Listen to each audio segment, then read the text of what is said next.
In this episode, we are continuing our discussion on voting and the morality of abstention from voting.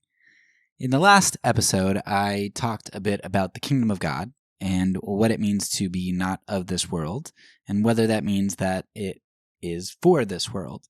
And I think that's actually, as I was thinking about it a little bit more, I think the last episode is actually extremely important because there is this subtle distinction that people make between spirituality being really important for our souls, but then and recognizing that there should be action in the real world, but then kind of divorcing that when we get to politics and thinking that they're separate. And I think that really is maybe one of the more important things that you might need to understand in order to kind of get at some of these assumptions that we have about politics or the kingdom of God.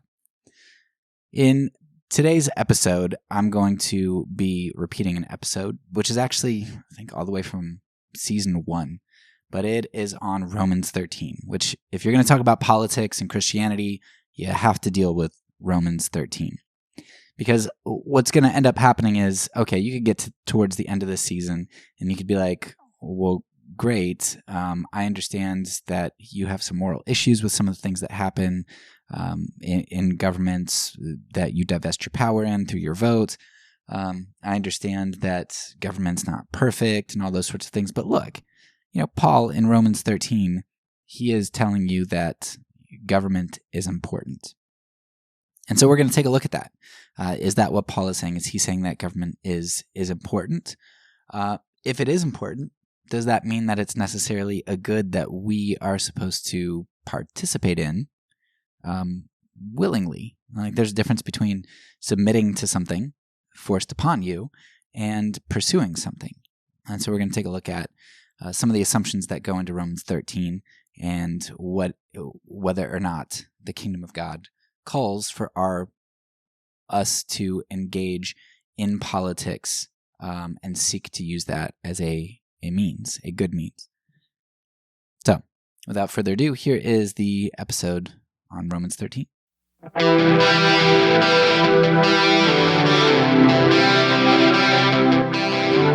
Welcome back to the Fourth Way Podcast. We are going to continue discussing rebuttals to Christian nonviolence. And in this episode, we are going to look at what is probably the most common rebuttal that I hear to Christian nonviolence, and that is the passage of Romans 13. And a lot of Christians are going to say, okay, even if I grant that Jesus taught nonviolence, and even if I'm going to say that Jesus' life is prescriptive for us in that we live nonviolently, Romans 13 gives us a very clear exception to this. And in Romans 13, it essentially says that the state is given the right by God to use violence. Whether that's capital punishment or armies or whatever it is that you want to say, the state has the right granted by God to wield the sword. And that's a good thing. And so as a Christian, if I am in the army, if I'm a police officer, if I become president and I'm the commander-in-chief, or if I want to vote for the commander-in-chief, then all of those things are legitimate based on Romans 13. And many Christians can even go farther and say, well, at least in places like the United States, if somebody enters my home and my life is in danger, and I'm just an ordinary citizen, I have the right to bear arms against somebody seeking my harm or the harm of others. And in that sense, I'm in the capacity of the state who extends its right to bear arms to me. So I, an average citizen, can wield violence, bear arms against somebody else in that regard. And that all fits with Romans 13, according to the common reading. Now, I, of course, don't really buy into that common reading, and I'm going to break it down in a number of different points for you in this episode. Hopefully you'll be able to hear me out and think critically about these things and push back where I might be wrong and hear me out where I might not be.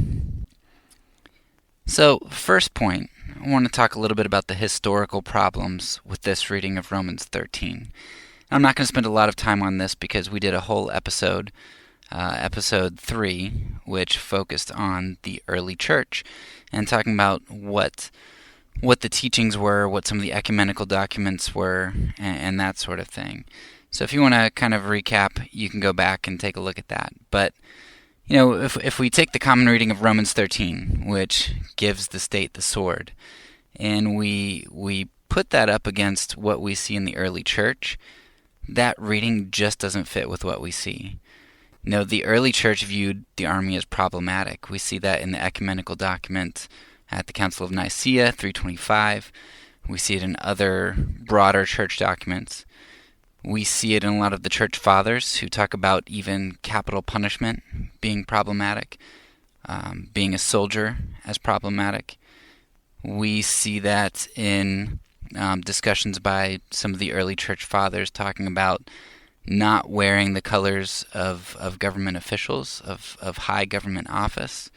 And we see it in examples of soldiers who were leaving the army because they just couldn't do the bidding of the Roman government. They couldn't do violence in the name of a kingdom, of anybody, because that's not what the kingdom was.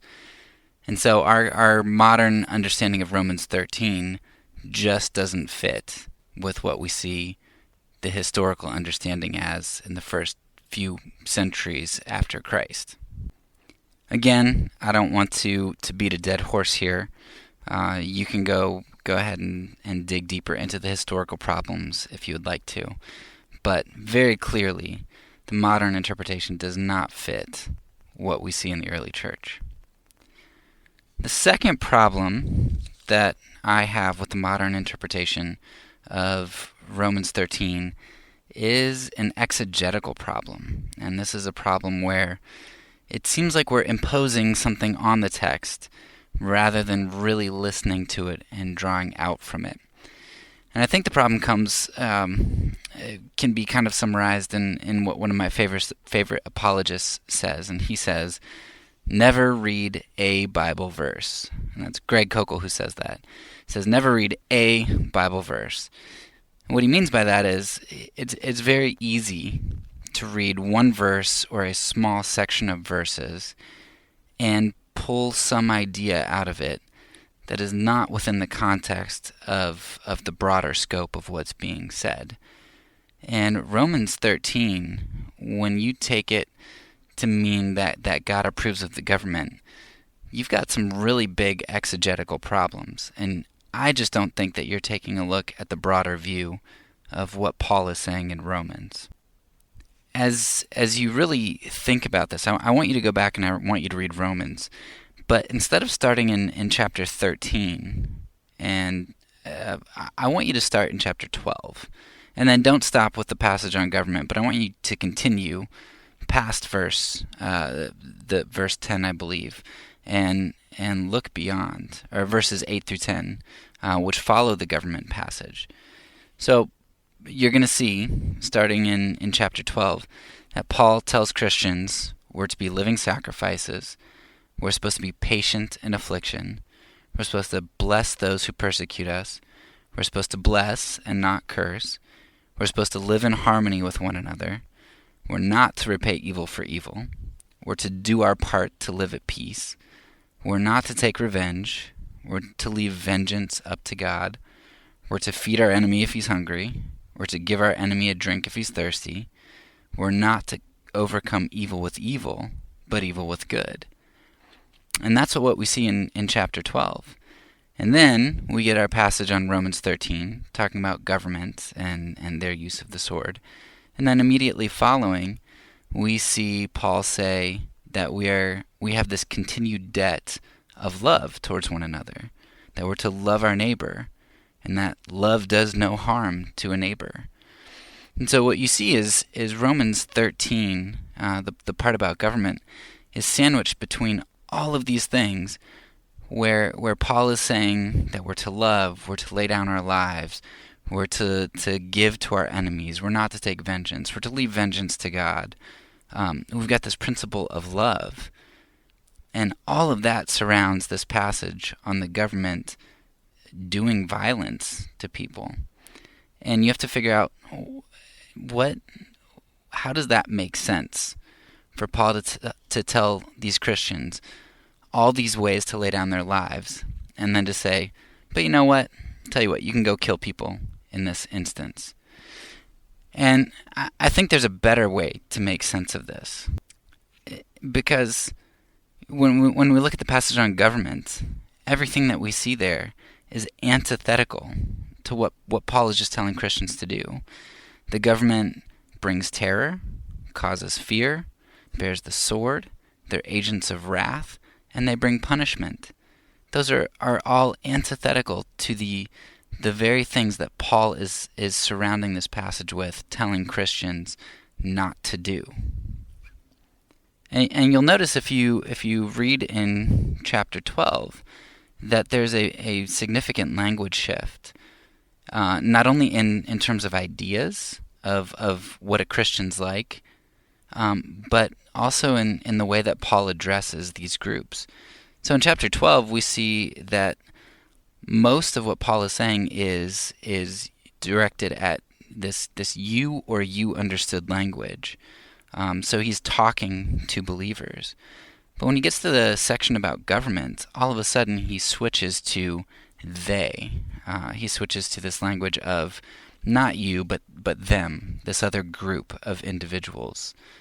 And then, right after the passage on government, he goes right back to this you understood language, this language talking directly to Christians. And it seems then, based on not only the ideologies that we see in chapter 12 and 13, but also the way that we see the language shift, that what Paul is doing is he's saying, look, you guys are Christians, and this is the way that you're to live. But we know that there are some problems with government. This is probably around the time that Nero is persecuting Christians. And so Paul's just saying, look, I know that you don't have control over the government. I know that the governments might seem evil, that things might seem out of control. But this is the way that you're supposed to live your life. And just remember that God is in control of the government. God's in control of them. But you love, you lay down your life, you sacrifice, you feed your enemies. The government will bear the sword, and God is sovereign over that. So in this sense, Paul's discussion here of government isn't a prescription for what Christians should do in government, or this idea that Christians should seek government, but rather it's this it's just this comfort to Christians that they can live a sacrificial life and leave everything else in God's hands. It's not their responsibility to bear the sword, that vengeance is God's. Now I know at this point, some people might be thinking, well, that's just a crazy interpretation. Like that's just a very convenient way to look at things. I mean, I think the ideological shift and the language shift is pretty strong. And I think looking at a broader context paints a much different picture. Nevertheless, I think I can even do better than that. Because for the third point, rather than just a mere exegesis of this passage of Romans 12 and 13, if you take a look at the broader biblical coherence, you see a much broader theme of how God views governments and how governments are treated throughout the Bible. And one of the biggest misconceptions, I think, comes in this word that we find in Romans 13, which is often translated as minister. So governments are a minister or a servant of God. And so people think, well, that's a good thing, right? They're a minister of God, they're a servant of God. That's like God's stamp of approval on governments. He likes that, right? But that's not at all what we see elsewhere in the Bible.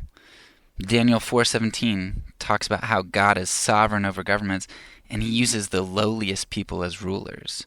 There's not this high view of who is in government and who participates in it and who God uses. It's not this holy group of people. It's lowly people, often power-hungry people, who are evil, and God is sovereign over them. And we see examples of this, like in Jeremiah 27. The passage, that the chapter is largely about Nebuchadnezzar, and it calls Nebuchadnezzar, this evil Babylonian ruler, it calls him a servant of God. But Nebuchadnezzar was an evil and wicked servant, yet God expected people to submit to this servant. And we see it again in Jeremiah 43:10, where Nebuchadnezzar again is called God's servant. And he's called God's servant because he accomplishes God's will.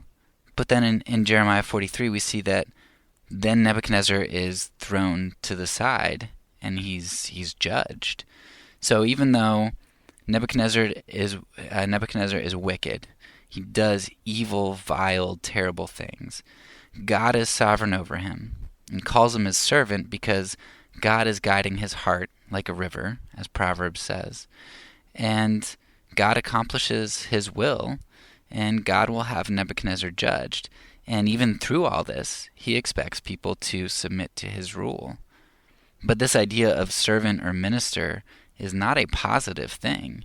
It's not meant to put a stamp on God's high view of government, but rather it puts a stamp on God's high, not view of sovereignty, but his ability to maintain sovereignty over governments and over wicked people.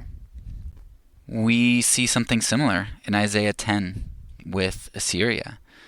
Assyria is a tool of God. They're not directly called a servant or minister, but they're called the rod of God's anger and the club of his wrath. God says that I send him. And in this way, Assyria is doing God's bidding, in a sense. And then they're judged for the evil that they do, because they're not doing this in submission to God. They're doing it out of their own wicked, vile hearts. But because God is sovereign, he's able to use them like a tool to accomplish what he wants to accomplish. We see somewhat similar concepts. We see in Luke 4 that Satan has authority over kingdoms. He offers authority to Jesus if Jesus would just bow to him, and Jesus refuses because that's not how he takes authority. He's not going to bow to Satan. And so even though Satan has authority, that's not a good thing.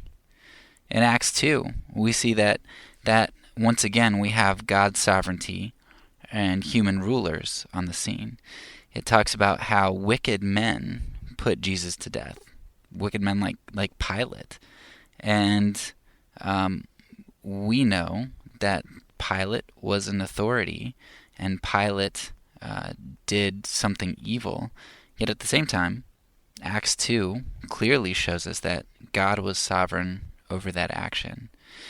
And I think when you take a broader look at the Bible, how it uses the term minister or servant, and how rulers are often viewed, I think it's hard to look at Romans 13 and see that really what Paul is saying is a positive thing about governments there. That just doesn't seem like that's what the biblical view of government tends to be. Especially if you understand Israel's history and how God never wanted a king to rule over Israel, but God has always wanted to be the king. There's a great section in the book, The Old Testament Case for Nonviolence, which I think really highlights or gives a comprehensive look at this idea of kingship and government as a concession by God, and how it's not really his ideal, and how he takes that back in Jesus Christ. So I'm going to read an extended quote from that here to kind of give you an overarching view of the history of government and God's view of that. Since creation, God has always wanted his followers to be distinct from all other earthly organizations.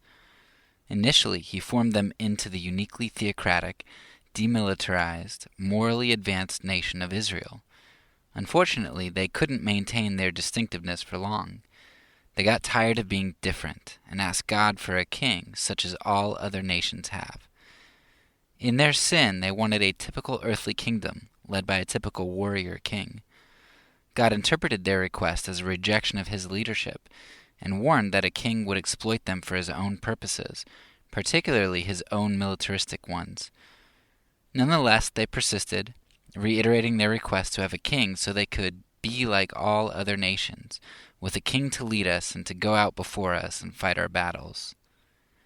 So God, fully aware that nationalism did not coincide with his will and would only get his people into trouble, accommodated them.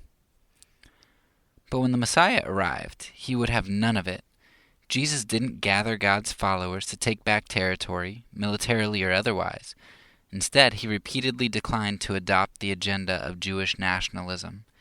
He unequivocally rejected typical kingship, declining the devil's offer of control over all the kingdoms of the world, refusing to use his supernatural powers for political gain, running from a crowd that wanted to enthrone him, waiting to announce his messiahship until he could redefine it to exclude nationalism, choosing to ride on a donkey instead of a war horse during his inauguration parade, and eventually declaring himself king of all people and all nations, not just Israel.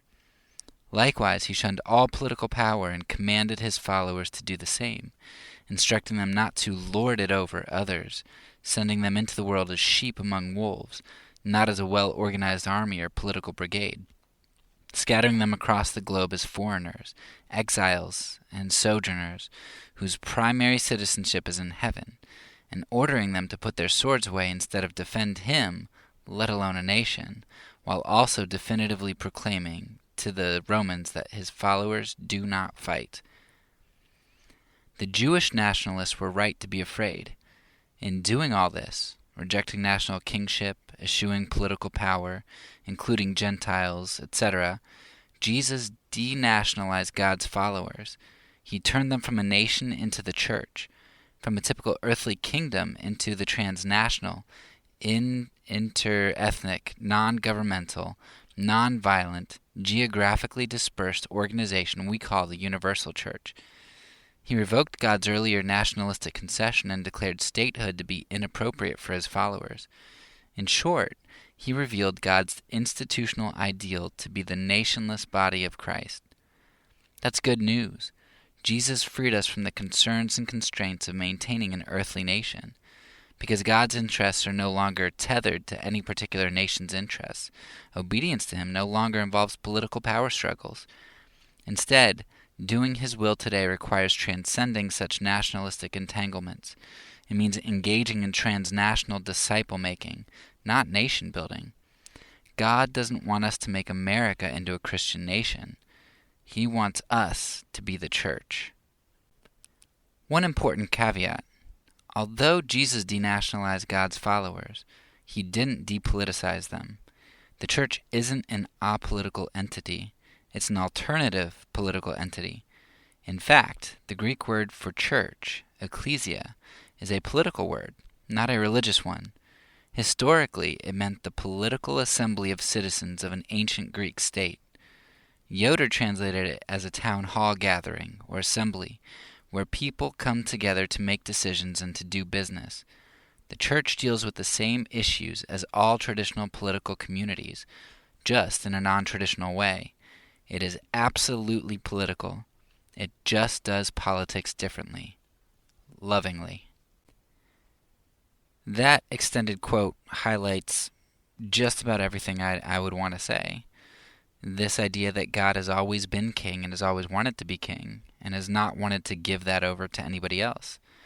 This idea that kingship and a political entity other than God is a concession. It is not something that is viewed as good. It's something that God warned about and said would be a bad thing. When you look at the guidelines for kings, in Exodus, I believe it is, and you see all of the things that these kings are supposed to do, some of which revolve around not building up military power.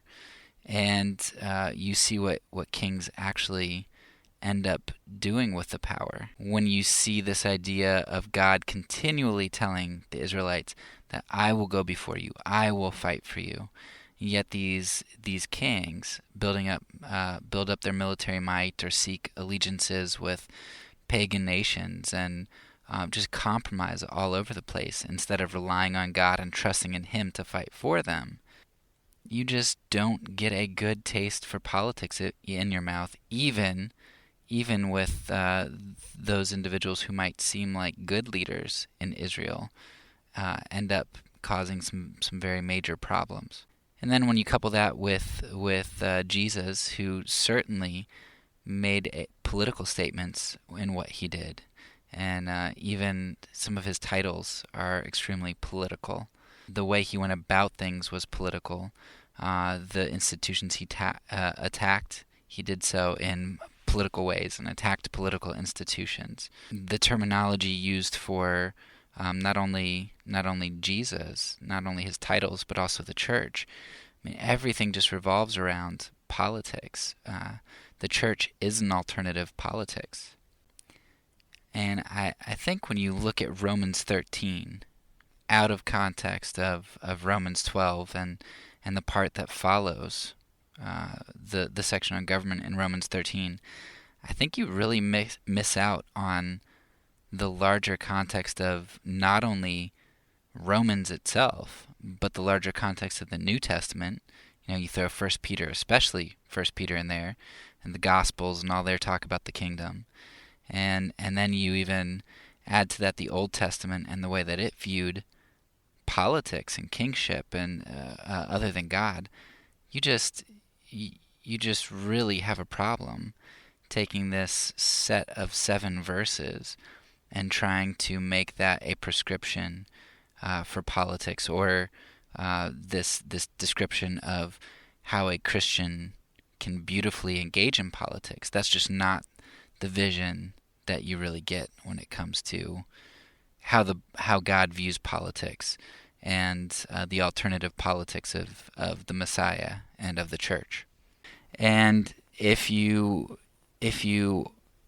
are going to be able to remember that there is this kingdom distinction, that Jesus Christ brought the kingdom, that he ascended to the right hand of the throne of God, and he sits there now, and he reigns in power now, you recognize that this idea of kingship or being ruled by somebody else isn't something that God wanted. He was very angry with Israel when they imposed a king, but he allowed it. And then you understand that, well, Jesus Christ took that kingship back, and as Peter tells us, we are now aliens who are under the rule of God directly right now. God rules us, not the nations. Then it is just so hard to look at Romans 13 as a positive assertion of how we should try to take power and wield the sword as part of the government. We not only see glimpses of this in the Old Testament, but we do see some other glimpses of this in the New Testament. And I talked before in previous podcasts about Jesus referring to his kingdom not being of this world. Peter is very clear about us being strangers and aliens. And Peter has just fantastic language that you can go and look up. I wrote a little bit about it on my Romans 13 section that I'll link below. And Peter's use of Psalm 34 and Psalm 34's language of God being the protector and defender and all that is just wonderful. But we also get some glimpses from Paul about his view on government. And Paul, I believe it's in 1 Corinthians 6, he talks about, why would you go to outside of the church to handle your business? Like, why would you do that? Why would you go before, I forget the exact word that he uses, not secular, but he just talks about not going before um,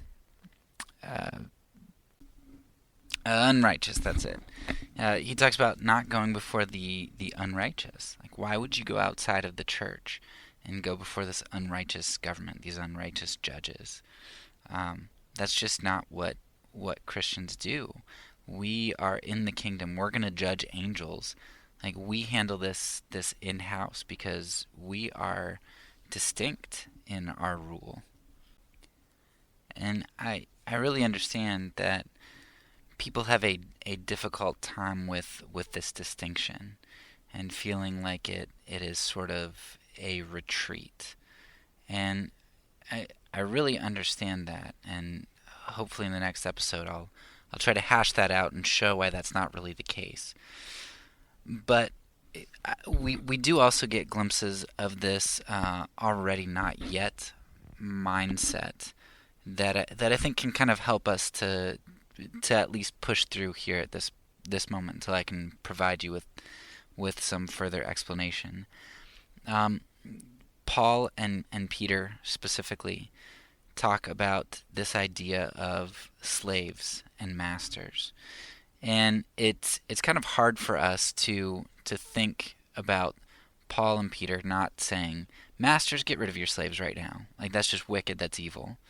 But they don't do that. In fact, they actually tell slaves to submit to their masters. And in our modern understanding, that makes no sense. But what Paul and Peter were saying is not that slaves are really lesser or that slavery is really just. But what they were saying is that, look, slaves, it doesn't matter what social position you're in right now. In Christ, you are 100% the image of God, valuable human. And so they could say, submit. It's the position you find yourself in right now. Submit.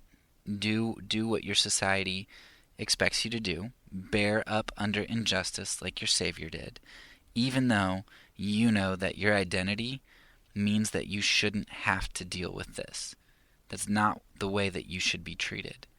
And that's why at the same time, they could tell masters, hey, look, you better be treating your slave like your brother. And if you're treating your slave like your brother, you wonder, how long can you really have that slave? He's going to become a brother. He's not going to be a slave. And if you're treating him the way that you're supposed to. And there's kind of this already not yet. It's like your image as a slave is already 100% valuable in Christ. But that doesn't mean that you're going to experience that from other people in this world right now. And you might have to have this patient, expectant hope for the future when Christ restores all things and makes things right. But until then, you bear up under the not yet, and you wait. Wives are called to do the same thing to husbands who are unbelievers and not great to them. And that is unjust, and that is terrible. And in their culture, a big part of what that probably meant, I don't understand all the ramifications, but I know that there was a lot of sexual promiscuity.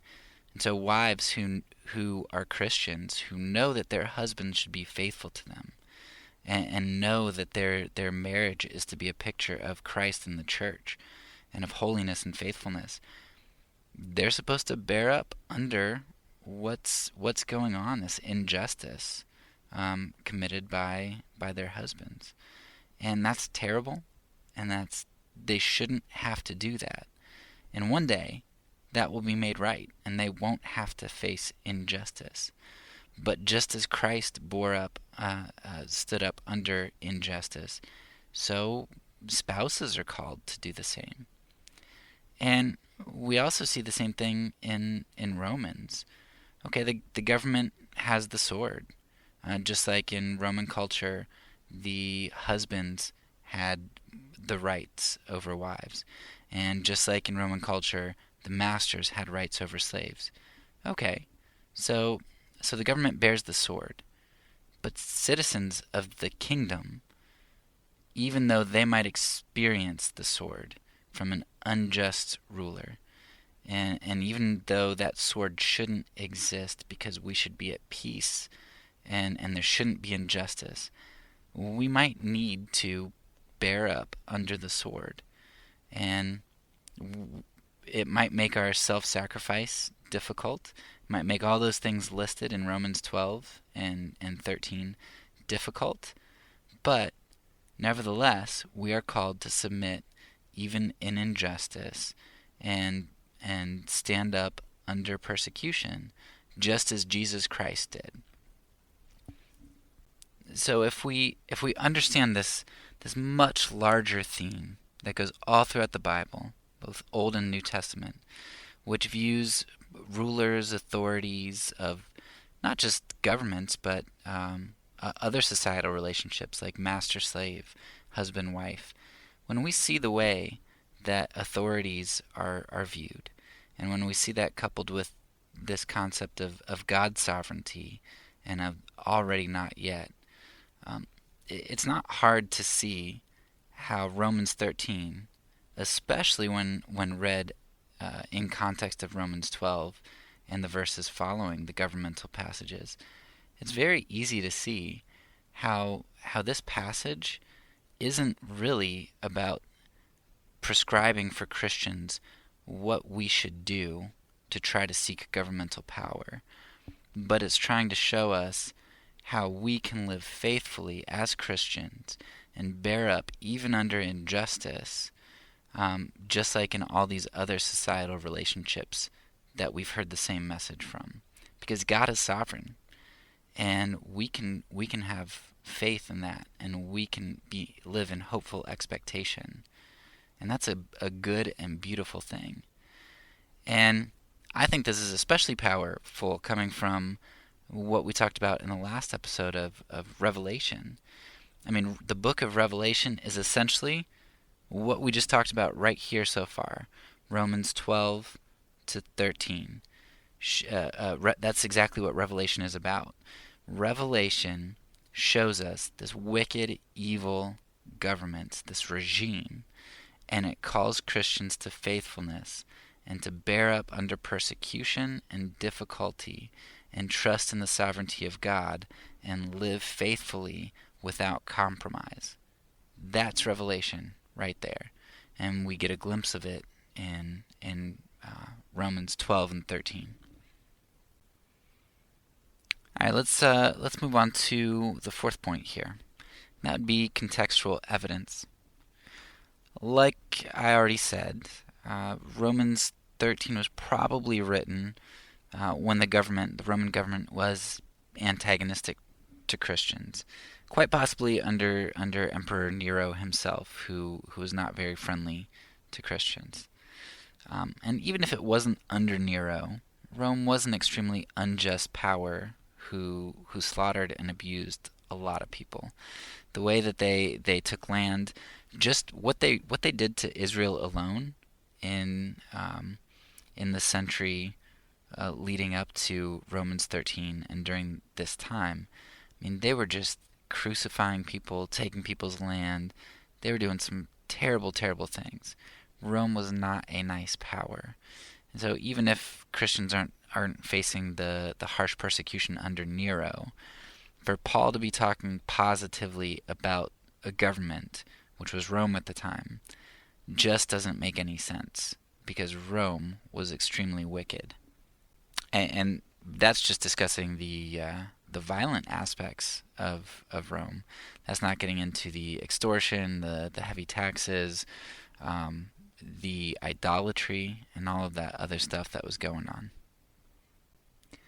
In summary, then, the early church didn't read Romans 13 like us, and neither did soldiers in the army in the first few centuries, those whose lives hinged on the specific interpretation of Romans 13. I mean, soldiers were willing to leave the army and face death, and you'd think that if their lives were on the line and a reasonable interpretation of Romans 13 says to submit to government, they'd have no problem staying in the army. Yet we don't see that. The army is not talked about positively at all that I know of in the first few centuries of Christendom, or of Christianity. If you dig beyond the historical content and you get into reading the Bible and you read it holistically, you recognize that evil regimes were declared God's servants and were subsequently judged for their service. God has always reigned, he's always sovereign, and he doesn't want competition. He hated the idea of a king when Israel asked for it.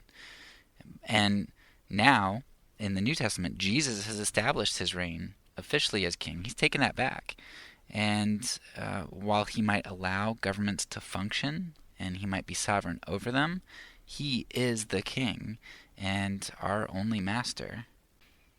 And when we look at Romans specifically, we can go all the way back to Romans 10, and we see that Romans 10 declares God's faithfulness.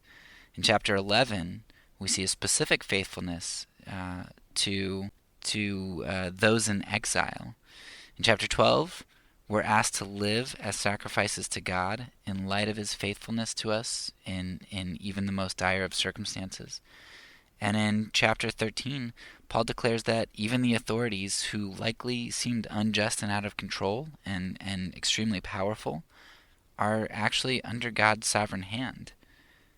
And in light of God's sovereignty and what he calls us to, we must continue to live in love, because our hopeful expectation will soon be actually realized in Christ when he returns. When you look at Romans that way, it is just beautiful. It's not, Romans 13 is not just this little detour that Paul takes, this little exception that nixes all of the stuff that he just told Christians to do. It isn't this, set of 6 or 7 verses that you can find to pull out to negate the life that Christ lived and the teachings that he gave. It's not this trump card. It's this beautiful depiction of God's sovereignty and his request for us to remain faithful even in difficult circumstances that we see all throughout the Bible. And that's what we see here in Romans 13. We'll end there for as far as my assertions of what I think Romans 13 actually says. And I want to end then kind of pushing back on the common view of Romans 13. So instead of giving you an alternate possibility, an alternate reading for what makes the most sense of all of the evidence, I want to kind of undercut the common reading of Romans 13 by discussing some things that I think are really problematic for the common view. So in the modern view of Romans 13, when you read Romans 13, there are no parameters or caveats. And we see throughout the Bible wicked empires like Assyria and Babylon deemed God's servants. And Nebuchadnezzar specifically, actually, God says, everybody better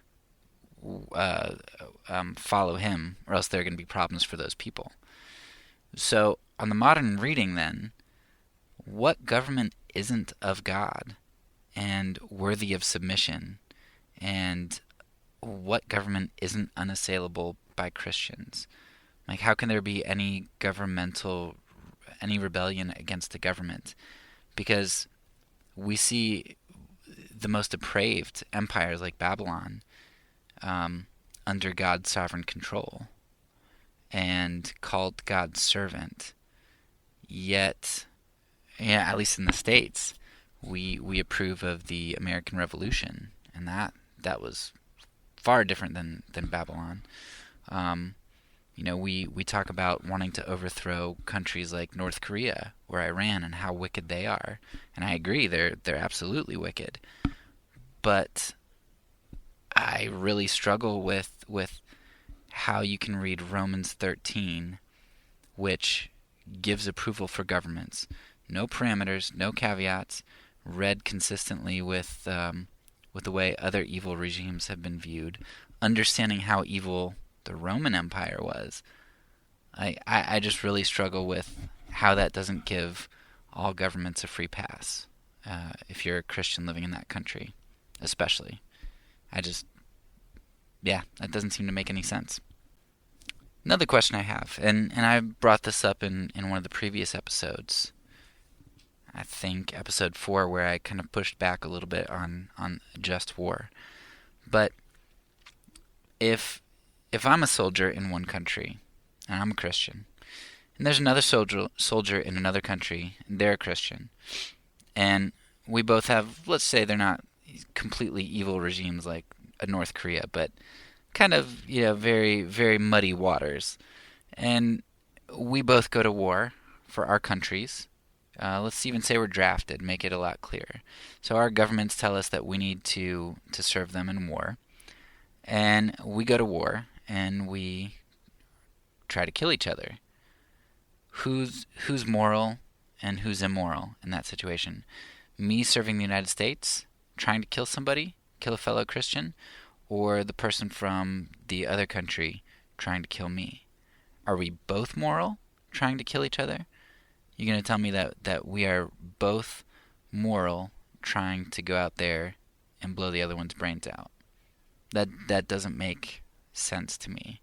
That especially from my conservative and evangelical upbringing, this idea of objective morality doesn't make any sense, of both of us serving our country and being moral, trying to blow each other's brains out.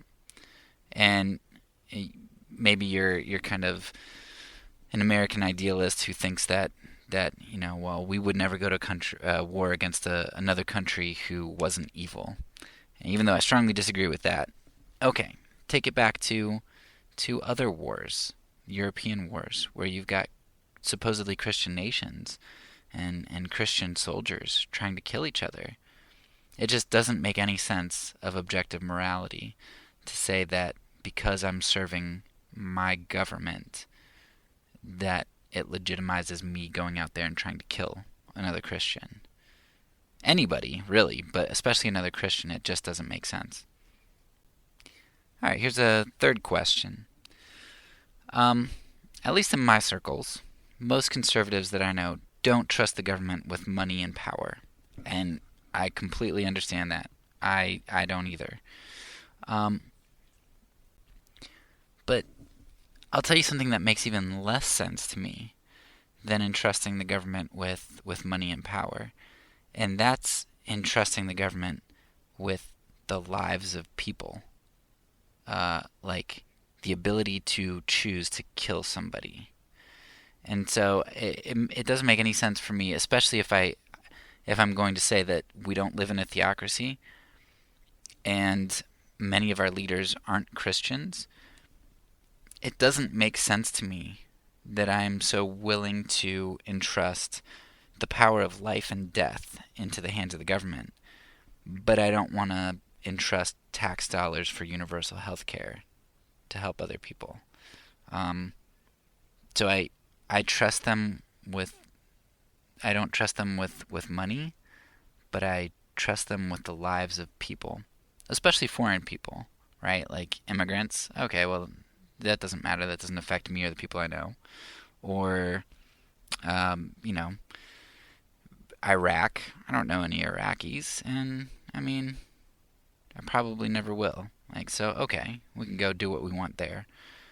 But that just doesn't make sense to me. That, especially, particularly for conservatives, that we don't trust the government with money, but we trust them with the power of life and death.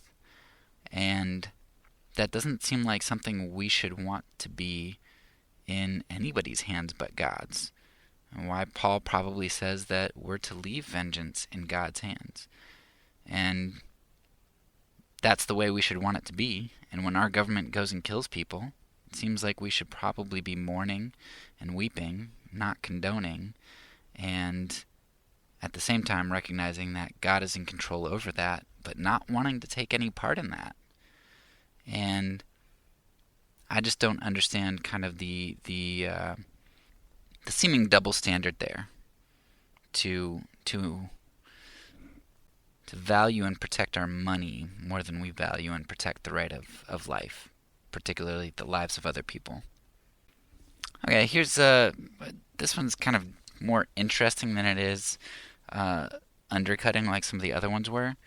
It doesn't disprove or create like this huge conundrum, but it's more of a practical application to Romans 13.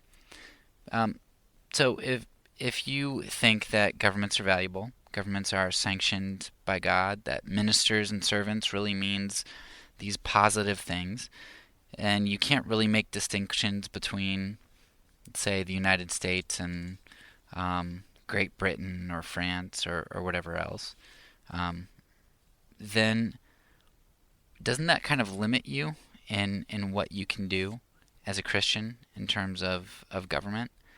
So, for instance, it seems like it would prevent clandestine operations where you or operations where you use propaganda to try to get citizens to go against their country.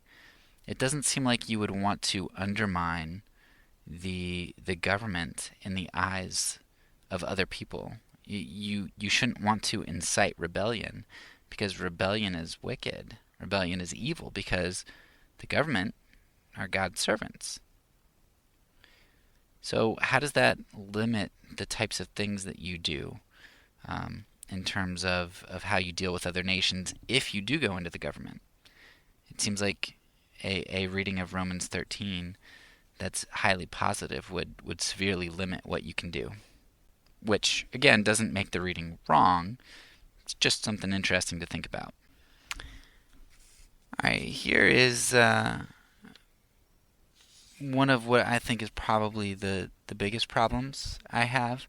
And it's a little bit hard to flesh out here on just a little bit of time we have left, but I'll give it a shot. And I think the problem is that there's a sacred secular problem with the modern view of Romans 13, or maybe a different way to put it would be there's this problem between viewing Romans 13 as being prescriptive versus descriptive or permissive. So, for example, if Romans 13 uses the word servant or minister here to kind of denote that governments are these sacred actors, these sacred individuals or groups who have authority to do things that only God can do, right? In Romans 12, it just said, leave vengeance to God.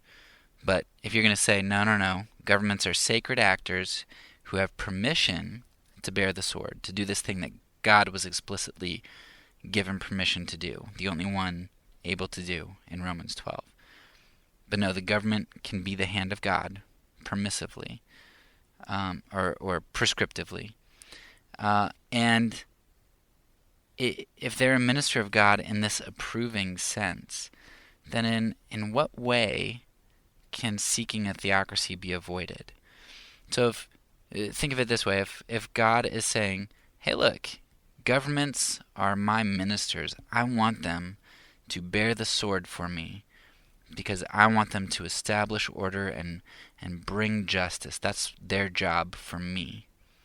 Then if I get a bunch of Christians in government and God has given me the sword and I believe in objective morality and I believe in the revelation of God and He has made clear what His law is. He's laid out a lot of things in the Old Testament for what He thinks the penalty should be for certain crimes, for a lot of moral laws, and I can distinguish between the ceremonial law and the moral law. So I'm not going to, as a government official, I'm not going to pass judgment on somebody for not sacrificing or for not keeping a certain feast. But a child disobeying their parents, can I stone them? Why not? God showed me that He kind of likes that in the Old Testament. Or somebody caught in adultery, can we stone them? I mean, it seems like we probably should, because God made that clear that that's part of His law. And now, in the New Testament, He prescribes that as part of the government, that I carry out justice. And God's shown me what his justice is, what just punishments are. So not only does that mean that I should seek to make the same laws. If adultery was wrong in the Old Testament and it wasn't a ceremonial law and morality is objective, then adultery is still wrong. If God punished it violently in the Old Testament, I mean, it seems like I at least have the ability to punish it violently in the New Testament, or to in this era, post New Testament. And in fact, it seems like maybe I should do that if God's granting me the sword, and I've seen how God views this particular sin in the past. Then maybe I should use the sword in that manner, as the government, not the church. So, viewing a minister of God or a servant of God in this way in Romans 13 really brings lots of problems up for people who want to argue that we don't live in a theocracy. Well, maybe we don't live in a theocracy where God tells us to go and slaughter civilians in other countries. But as far as making the United States a theocracy, if the government has the sword of God and they're to make laws and bring justice and mete out punishment, I fail to see how we wouldn't want to live as a theocracy. How God's prescription for us to run government doesn't make us seek a theocracy. I fail to see that. I think there's a huge inconsistency that we see, especially in the religious right, where they act like we're not in a theocracy and that we shouldn't seek that, but then they want to use Romans 13 in a prescriptive manner. And that's just inconsistent. That doesn't make sense. But on the other hand, if you don't acknowledge that Romans 13 views the government as a sacred actor, then that means that they view them as a secular actor. And if the government's a secular actor, then in what way can a Christian who is just called to feed enemies, not return evil, and leave vengeance up to God, in Romans 12, in what way can they, as a secular actor, carry out the role of God in bringing vengeance and doing violence to enemies? If it's not a sacred role, if it's not something that God gives and desires, if it's not a prescription for us, then it seems more like it's a description of what governments tend to do. And if it's a description, and God's not rescinding all of the things that he said in Romans 12 for what Christians are supposed to do, then he's not negating the things that he told Christians to do in chapter 12. He's just saying, look, this is what governments are going to do. So submit to him and trust me in it and be faithful. So it seems like either way you read it is going to be a problem for the common understanding of Romans 13 justifying violence that Christians seek to do against evildoers. So in summary, it seems like the common reading of Romans 13 doesn't go far enough in either direction. Either it refuses to pull the Christian out of a vile institution of government, or it refuses to call a sacred institution to full use for God and objective morality. Now, I know a lot of people are probably thinking at this point, well, that's kind of harsh on government, and it seems like you really don't like the government at all. And that has been a struggle for me as I've been thinking through the implications of nonviolence. And I'm not 100% sure where I stand on actions in government and whatnot. But in the next episode, I am hoping to flesh that out a little bit and hopefully come to a conclusion for myself, and at least help you to see what some of the implications of all of this might be and what that might look like. Because throwing government under the bus to our modern ears most of us who are political idolaters and who think that power comes through government, throwing off the power of government seems just absolutely crazy. And I understand that because it does sound crazy. But hopefully I can kind of give you a vision for that in the next episode of what that might look like and why it actually might be more powerful to circumvent the government and live in the kingdom. So, that's all for now. So peace, and because I'm a pacifist, and I say it, I mean it.